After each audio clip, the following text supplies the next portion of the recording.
The Battle of the Alamo in 1836 endures as a fatal miscalculation by Mexican forces, where unchecked brutality under Santa Anna's command transformed a tactical victory into a rallying cry for Texan independence.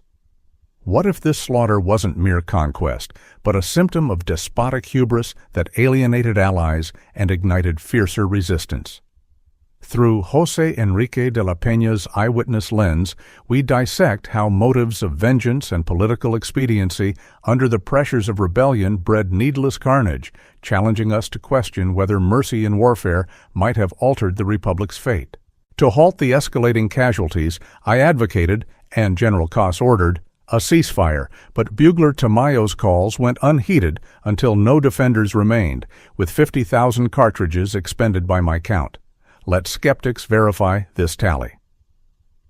This futile persistence mattered profoundly as it exhausted Mexican resources and morale, turning a siege into a quagmire that foreshadowed broader campaign failures.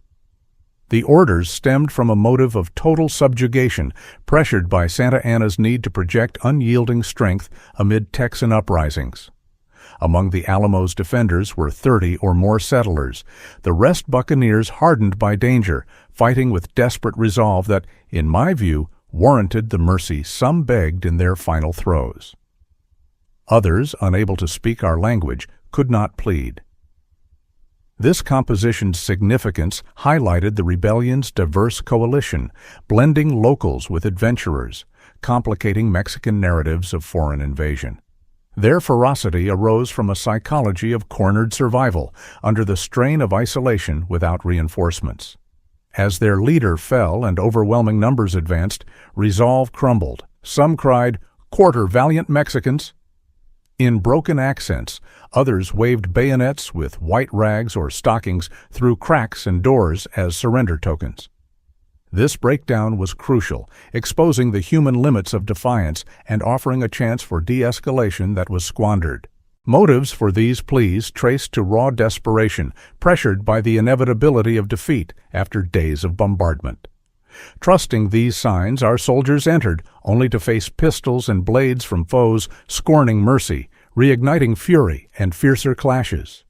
Orders spared women, honored, but the slaughter proved purposeless, as restraint could have averted much blood. This betrayal's significance amplified mutual distrust, prolonging the violence and staining Mexican honor. The defenders' treachery stemmed from a motive of vengeful last stands under existential pressures, while our response arose from deceived outrage. Fugitives fleeing were cut down by awaiting cavalry, resisting even in retreat. A father clutching his son leapt from heights, both perishing instantly. This hour-long butchery's toll mattered immensely, decimating both sides and seeding Texan myths of heroism that fueled recruitment. Such acts were driven by Santa Anna's no-quarter policy, motivated by a desire to terrorize into submission amid fears of prolonged insurgency. By 6 that morning, silence fell. Battalions regrouped, faces etched with loss. The commander-in-chief surveyed the carnage, bodies, limbs, shot, tattered uniforms strewn, fires consuming flesh with choking stench. This aftermath's significance lay in revealing the pyrrhic nature of the win, with Mexican losses undermining future operations. Santa Anna's inspection stemmed from a motive of triumphant oversight, pressured by the need to rally a depleted force. Corpses lay grotesque, faces blackened, features twisted, hair and garb smoldering, an infernal sight. Flames stripped some, others looted, mainly by our own. Enemies' pale, sturdy builds distinguished them. This horror's impact prompted dread in searching for comrades, joy in reunions, questions amid groans. The visceral scene mattered, humanizing the cost and fostering disillusionment among troops.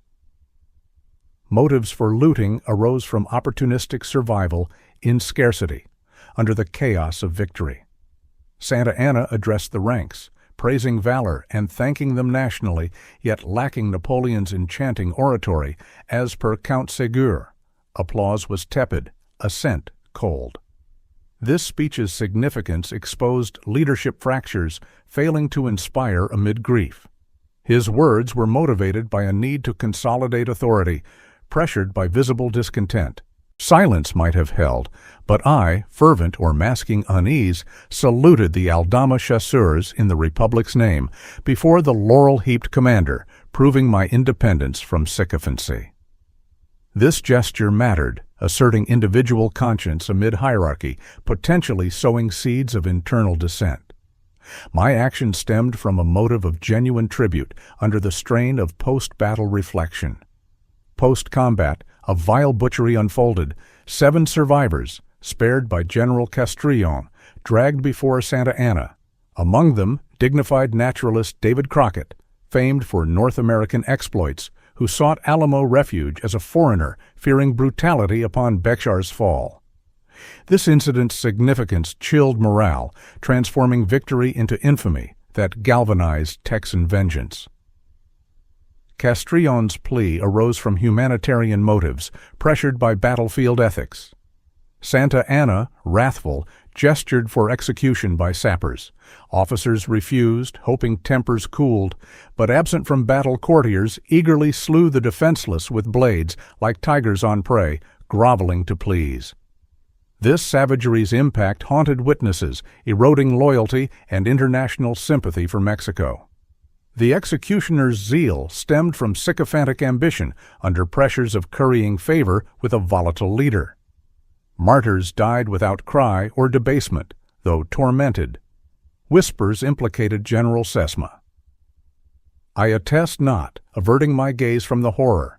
This memory's significance stirred enduring righteous fury against the perpetrators, questioning the campaign's morality. Such acts were driven by a psychology of performative cruelty pressured by Santa Anna's example. What gain from this sacrifice? Better to pardon them, letting them warn kin of our might and their folly, bearing tidings of doom for rebellion. This missed opportunity mattered crucially, as mercy might have demoralized Texans without martyring icons.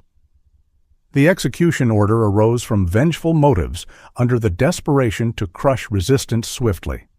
Papers from fallen pegged garrison at 182, our count 253, neither accurate nor nearing Santa Anna's, claimed 600 buried in trenches. This exaggeration's significance inflated perceived glory while masking losses, manipulating public perception. His dissembling stemmed from political expediency, pressured by the need to justify high casualties. By nightfall, Pyres ashed foes who battled ferociously, our dead buried by comrades, while enemies attributed their cremation to our spite. Odd reverence for the slain. This disposal's impact preserved a sanitized field, but fueled Texan propaganda of barbarism.